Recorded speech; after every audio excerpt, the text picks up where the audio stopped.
and welcome to this episode of the Life Purpose Report. My name is Stephen Griffiths, and today we're going to be exploring the life purpose of one Taylor Swift. What is the Life Purpose Report? It is a very old technique that we use to decode the true life purpose of an individual in this lifetime. We look at the life challenges they'll face, the natural talents they will be given, and also the ultimate goal that they're here to actually achieve and experience in this lifetime. This is the Self-Activated channel, so let's get started. As always, if you want to find out more about this technique, or if you'd like a free sample of your own Life Purpose Report, remember to visit self-activated.com. Okay, so let's start.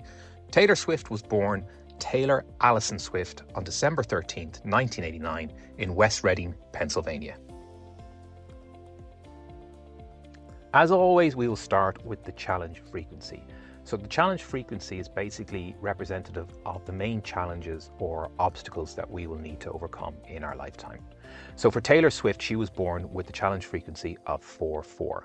So for individuals with this frequency, it's all about learning to trust when it feels like there's nothing there to catch you. So this could be a sense of scarcity. It could also lead to a sense of wanting to control things. But it's a general feeling really of feeling unsupported in your life.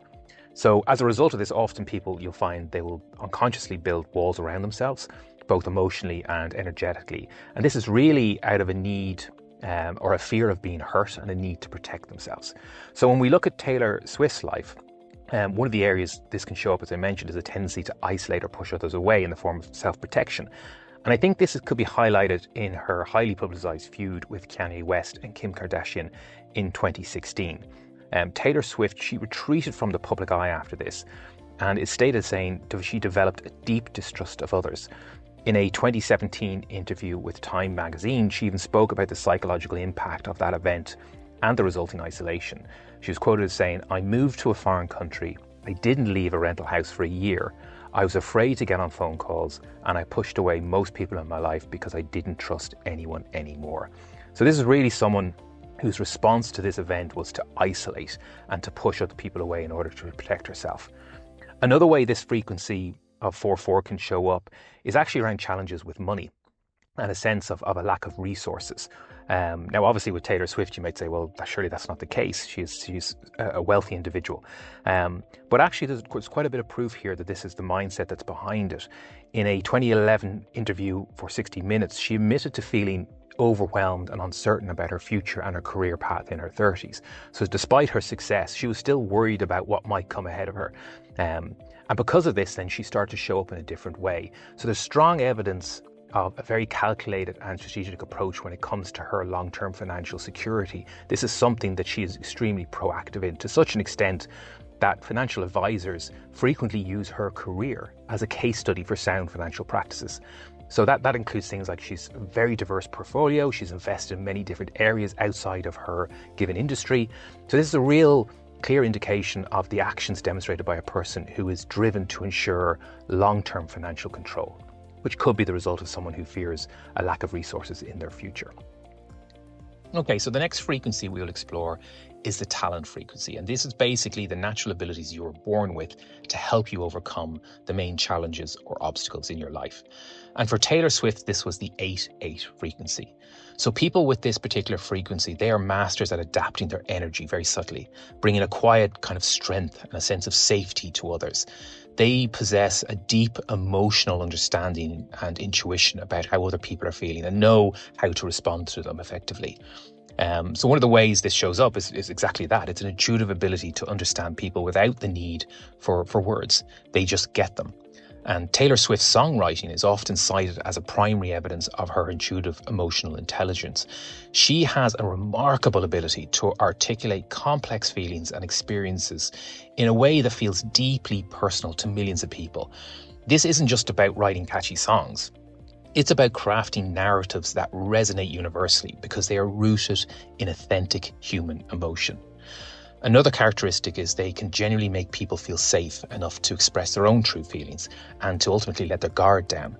And despite her immense fame and the chaos that surrounds her, Taylor Swift has often been described by those who work for her as having a grounding and professional presence. Her fans have also described how her concerts feel like a collective healing experience. The very act of her sharing her vulnerability in her lyrics makes the audience feel safe enough to be vulnerable with themselves.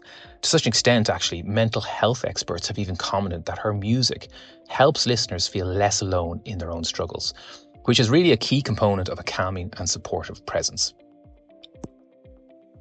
So that brings us then to the last frequency, which is the goal frequency. And this is all about living your life that's aligned in a way that is highly motivating and that gets you out of bed in the morning. And for Taylor Swift, this was the 7-7 frequency. So people with this frequency are ultimately here to live more openly, more emotionally connected, and more aligned with their heart. They're here to drop the armor, trust their natural magnetism, and to allow others to really experience the real them. And when you're living a life that is aligned with this frequency, you start to make more clearly aligned decisions based on your true self rather than out of fear or to protect your image. And I think in her early career, Taylor's image was meticulously managed. However, in her later career, she starts to show a clear pattern of trusting her gut and starting to make decisions based on her own convictions rather than external pressures. And I think a really good example of this is her decision to re-record her music. This was a massive high-stakes move that was not a typical business decision. It was a choice born from a deep personal feeling of injustice and a desire to own her work. The act was her following her gut rather than playing it safe, and this has been documented. Also, there's other instances, such as her 2022 NYU commencement speech, for example, she gave to graduates. She was quoted as saying, "I know it can be really overwhelming to decide who to be. The scary news is you're on your own. The cool news is you're on your own now." And I think this perfectly reflects her own journey of moving away from what she was told she should be and instead embracing the freedom of making your own real decisions. Another area can also be that you start to share your emotions instead of keeping them bottled up. And I think Taylor Swift has a very well documented history of bottling up her emotions and maintaining a carefully curated public image. The most significant shift came after her public backlash in 2016, which she discussed extensively in her documentary, Miss Americana. In the documentary, she revealed the immense emotional toll of that criticism, a vulnerability she had never shown before. The film itself is a direct act of letting people in and showing her fears about her career, her struggles with an eating disorder, and her decision to become politically vocal. This was a clear move away from her carefully controlled public persona and a profound act of sharing her true feelings. So for me, Taylor Swift demonstrates someone whose life experiences very much resonate with the life purpose report that was designed and given to her at birth.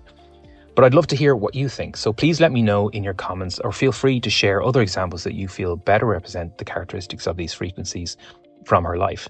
And don't forget to like and subscribe and let me know who you'd like to see next on the Life Purpose Report.